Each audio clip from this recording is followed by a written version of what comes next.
अस्सलाम वालेकुम dear students. उम्मीद है कि आप खैरियत से होंगे। अल्लाह ताला आपको और आपके तमाम फैमिली मेम्बरान को हिफ्ज़ व अमान में रखे। तो जैसा कि हमने लास्ट लेक्चर में देखा था कि प्रेशर वेसल्स की अक़साम क्या हैं, तो आज का जो हमारा टॉपिक है वो प्रेशर वेसल में मौजूद स्ट्रेसेस से मुतल्लिक है कि उसमें कौन कौन सी स्ट्रेसेस पाई जाती हैं और उनको कैसे कैलकुलेट किया जा सकता है। पतले प्रेशर वेसल में स्ट्रेस मालूम करने का फार्मूला क्या है और मोटे प्रेशर वेसल में भी स्ट्रेस कैसे मालूम की जा सकती है। तो सबसे पहले हम देखेंगे कि स्ट्रेसेस की अक़साम जो है वो कितनी है। तो जैसा कि आप लोग देख रहे होंगे तस्वीर में, एक प्रेशर वेसल में से एक टुकड़ा जो है वो बाहर निकाला गया है और उस पर आपको तीन तरह की स्ट्रेसेस जो है वो नज़र आ रही हैं। सबसे पहली स्ट्रेस जो है वो उसकी लंबाई के रुख में है, जिसको लॉन्गिट्यूडिनल स्ट्रेस कहा जाता है। उसके बाद जो स्ट्रेस है वो सर्कमफ्रेंशियल स्ट्रेस है, जो कि उसकी बॉडी के अंदर मुहीत के मवास के तौर पर एक्ट करती है। इसको सर्कमफ्रेंशियल स्ट्रेस भी कहते हैं क्योंकि ये सर्कमफ्रेंस के अंदर अमल करती है, और इसका दूसरा नाम जो है वो हूप स्ट्रेस भी है। इसी तरह तीसरी किस्म की जो स्ट्रेस है वो रेडियल स्ट्रेस है, और वो स्ट्रेस ऐसी है जो कि रेडियस की सिमत में अमल करती है। तो इन स्ट्रेसेस को मालूम कैसे किया जा सकता है, ये हम इससे अगले वाले टॉपिक में देखते हैं। बिस्मिल्लाहिर्रहमानिर्रहीम। डियर स्टूडेंट्स, आप प्रेशर वेसल की एक तस्वीर आपके सामने है स्क्रीन पर, जिसमें आप देख सकते हैं कि जॉइंट ए और जॉइंट बी है। जॉइंट ए और बी से मुराद है कि जब चादर को लंबाई के रुख मोड़ा जाता है या वेल्ड किया जाता है तो उनके अंदर इस तरह के जॉइंट जो है वो पैदा होते हैं। तो जॉइंट ए लॉन्गिट्यूडनल जॉइंट है और जॉइंट बी जो है वो सर्कमफ्रेंशियल जॉइंट है। इसके बारे में आगे बात होगी। पतले प्रेशर वेसल के अंदर कौन कौन सी स्ट्रेसेस पैदा की हो सकती हैं। तो जैसा कि स्ट्रेस की डेफिनेशन से जाहिर होता है कि ये एक मुज़ाहमती क़ुव्वत है, तो उसमें स्ट्रेस पैदा कैसे होती है। तो होता कुछ यूँ है कि जब प्रेशर वेसल के अंदर आप किसी फ्लूइड को प्रेशर के तहत स्टोर करते हैं या उसको ट्रांसपोर्ट करते हैं, तो वो प्रेशर एक अमल की क़ुव्वत उस फ्लूइड की मटेरियल्स के ऊपर लगाता है। उस अमल की क़ुव्वत में के रद्द अमल के तौर पर प्रेशर वेसल के मटेरियल के अंदर मुज़ाहमती क़ुव्वतें पैदा होती हैं, जिनको स्ट्रेसेस कहा जाता है। अब जिस तरह हमने इससे पहले लेक्चर में देख लिया है कि स्ट्रेसेस की जो है वो तीन अक़साम होती हैं, तो इस लेक्चर में हमने देखना है कि फ्लूइड के प्रेशर की वजह से जो प्रेशर वेसल के अंदर नाकामी होती है या वो टूटते हैं, तो वो दो तरह से होते हैं। या तो वो लंबाई के रुख दो हिस्सों में हो जाएंगे, उनके डायमीटर हाफ हो जाएंगे और लंबाई पूरी रहेगी, या उनका डायमीटर बराबर रहेगा और लंबाई हाफ हाफ हो जाएगी। तो अगर उसका डायमीटर हाफ हो जाता है और लंबाई बराबर रहती है तो हम कहते हैं कि ये लॉन्गिट्यूडिनल सेक्शन के साथ नाकाम हुए हैं।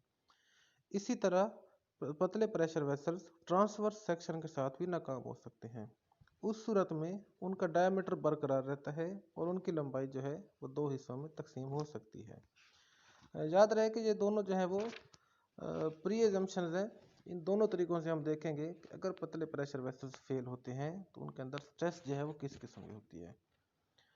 तो जैसा कि आप लोग इस शक्ल में देख रहे होंगे कि एक प्रेशर वेसल एक अंदरूनी दबाव की वजह से टूटा है, और सेक्शन ए के अंदर आप देख रहे हैं कि उसकी लंबाई बरकरार है और वो डायमीटर उसका दो हिस्सों में तकसीम हो गया है।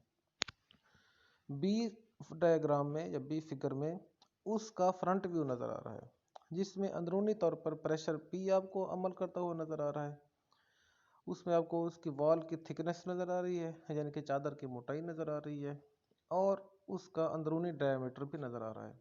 याद रहे बच्चों कि प्रेशर वेसल के फार्मूलों के अंदर जहाँ पर भी डी इस्तेमाल होगा तो उससे मुराद होगा सिलेंड्रिकल शेल का अंदरूनी कुतर, जबकि पी जो है वो प्रेशर को ज़ाहिर करता है। चादर की मोटाई को ज़ाहिर करने के लिए टी इस्तेमाल किया जाता है। सिलेंड्रिकल शेल की लंबाई जो है वो एल से ज़ाहिर की जाती है, और इसके अंदर जो हूप स्ट्रेस पैदा हो रही है वो आपको मटेरियल के अंदर दो एरोस की मदद से नज़र आ रही है, तो वो उसको सिग्मा एच से ज़ाहिर किया जाता है। अब इस स्ट्रेस को मालूम करने के लिए हमारे पास एक कुलिया है, न्यूटन का थर्ड लॉ, कि अमल और रद्द अमल की क़ुव्वतें बराबर होती हैं। तो इस सूरत में क्योंकि प्रेशर की वजह से अमल की क़ुव्वतें अमल हो रही है, तो हम प्रेशर की वजह से पैदा होने वाली फोर्स मालूम करेंगे। इसी तरह रद्द अमल के तौर पर क्योंकि स्ट्रेस पैदा हो रही है तो हम स्ट्रेस की वजह से भी पैदा होने वाली फोर्स को मालूम करेंगे। और इक्विलिब्रियम के कानून के तहत अमल और रद्द अमल की कुव्वतें बराबर होती हैं, तो हम उन फोर्सेस को बराबर रखेंगे। इस तरह हम उसमें से सिग्मा एच यानी कि हूप स्ट्रेस की वैल्यू को मालूम कर सकते हैं। तो प्रेशर की वजह से जो एमएलओ की कुव्वतें अमल हो रही हैं तो वो मालूम करने के लिए कि हमारे पास प्रेशर का फार्मूला होता है, pressure is equal to force बटा एरिया। इसका मतलब है कि अगर फोर्स मालूम करनी हो तो प्रेशर को एरिया से ज़रब देनी पड़ेगी। इस सूरत हाल में जहाँ पर प्रेशर अमल कर रहा है वहाँ पर जो एरिया बन रहा है वो डी ज़रब एल है। तो इक्वेशन नंबर 1 के मुताबिक फोर्स बराबर हो जाएगी प्रेशर ज़रब एरिया, और एरिया बराबर है डी ज़रब एल के। तो इक्वेशन नंबर 1 अमल की कुव्वत की इक्वेशन बन चुकी है। रद्द अमल की कुव्वत निकालने के लिए हम मालूम करेंगे कि स्ट्रेस की वजह से कहाँ कहाँ पर कितनी जो है वो फोर्स अमल हो रही है। इक्वेशन नंबर 2 के मुताबिक हम क्योंकि स्ट्रेस का फार्मूला जानते हैं जो कि है कि सिग्मा बराबर है लोड बटा एरिया यानी कि फोर्स बटा एरिया, और फोर्स बराबर हो जाएगी स्ट्रेस ज़रब एरिया।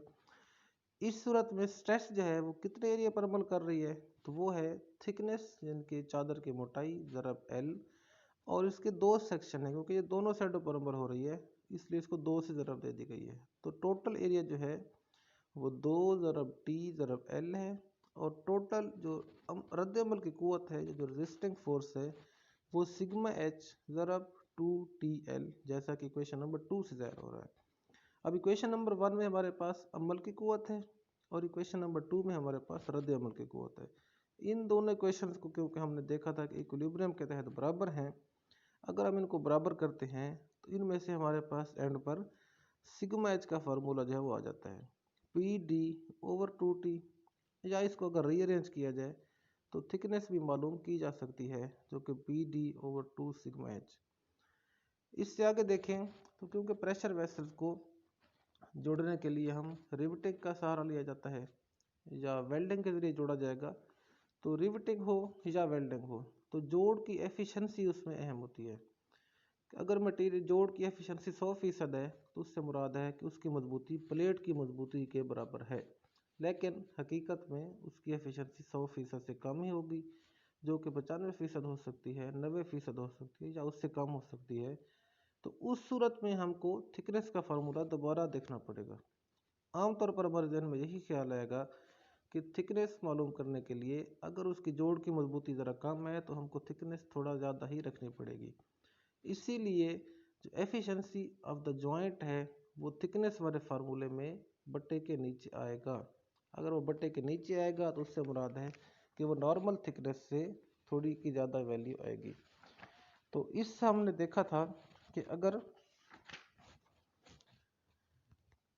लॉन्गिट्यूडनल सेक्शन के साथ प्रेशर वेसल्स नाकाम होते हैं तो उनके अंदर हमने स्ट्रेस जो कि हूप स्ट्रेस है उसकी मिकदार कैसे मालूम करनी है, तो उसका हमने फाइनल जो फार्मूला देखा है वो है सिग्मा एच बराबर है पी डी ओवर 2T।